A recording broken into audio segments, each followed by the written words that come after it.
everyone! This is Baby Falling again. Nandito na naman po ako. Nagbabalik na naman. Gagawa na naman po ako ng bagong eksperimento.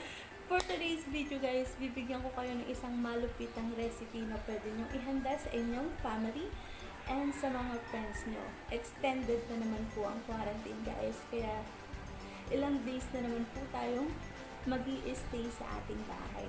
So, kung bago ka pa lang sa aking channel, so please click the subscribe button. Click the notification bell para maging updated po kayo sa aking mga susunod na recipe and sa susunod na aking video. Click the like button and kung may gusto pa po kayong malaman na recipe, comment down lang po sa baba. Yun lamang po guys. So bago ako mag-start, ako lang i-share guys na yung Breakers family na mga kabatch ko, very happy ako kasi isa ako sa mga naging kabatchmate nila. Since nga sa nangyayaring crisis ngayon sa bansa, sa buong mundo, so naisip nilang tumulong kahit sa maliit na paraan. So ito, i-share ko lang para ma-inspire din yung iba na kahit sa simpleng paraan lang, pwede po tayong tumulong sa kapwa. So yung mga kabatchmate ko po, nag-raise po sila ng funds para po magpakain po sa aming mga frontliner. Maraming salamat po sa inyong lahat at sa mga nag-asikaso po. Yun po, nakaka-proud lang kasi nakakataba ng puso kahit po magkakalayo po kami, kahit po yung iba nasa ibang lugar, hindi po namin alam po nasaan. Nagawa po namin at nagawa po nila yung responsibilities or yung nakatulong sa kapwa. Kayo din guys, pwede kayo makatulong sa ating bansa sa naranasan ngayon. Just stay at home lang po, proper hygiene, at sumunod lang po sa mga barangay. Okay, happy birthday sa'yo, belated happy birthday Iris Del Rosario. Yan na, binati na kita. Tsaka, special congratulations din po sa kanyang partner, si Ern Del Rosario po, na na-publish na po yung ginawa ng tula, April 23. Guys, wala nang patumpik-tumpik pa. Ang dami kong sinabi, no? So, yun naman. Kanina kasi sinot ko na talaga siya, guys. Sinot ko na talaga siya. Ipapakita ko na lang sa inyo kung paano siya ginawa. Watch and learn.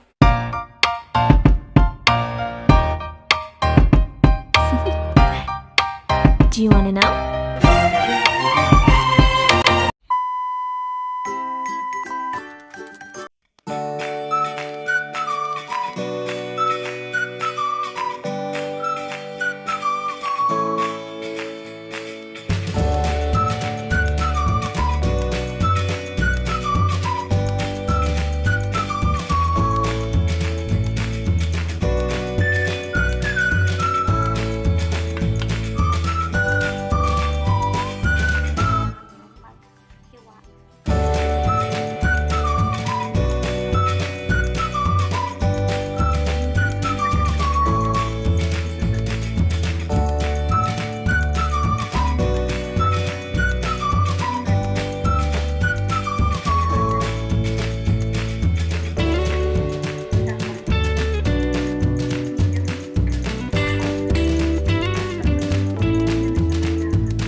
watching. Sana nag-enjoy kayo. Ay, nagbabalik na naman po ako. So, ayun na, nakita niyo na kung paano ko ginawa ang ating homemade DIY Filipino style nachos. Diba? Ang easy-easy lang niya. Tsaka ang dami-dami. Masarap siya, guys. So, ipapakita ko lang sa inyo. In 2, 3, 2, 1. Ito na po ang aking ginawang finished product. Yan. Yan. Ito po ang aking breakfast or merienda dahil po ngayong quarantine. So, pwede nyo rin po siyang i-share sa family. Pwede nyo itong gawing habang nanood kayo ng movies. Pwede nyo siyang meriendahin. So, simple lang siya, guys. Yun na yun. Tapos na. Siya sa mga suggestions for improvements. Thank you nga pala sa inyo, Breakers family. So, pag-sensahan nyo lang ako ngayon. Kasi nga, hindi ako nakapag-ingay. So, yun lang. Salamat sa panonood nyo lagi. And then, don't forget to subscribe. Bago nyo iwan tong channel ko, mag-subscribe kayo at saka mag-like. Yun lang, guys. Miss na miss ko na kayo. And then, see you on my next vlog. Bye!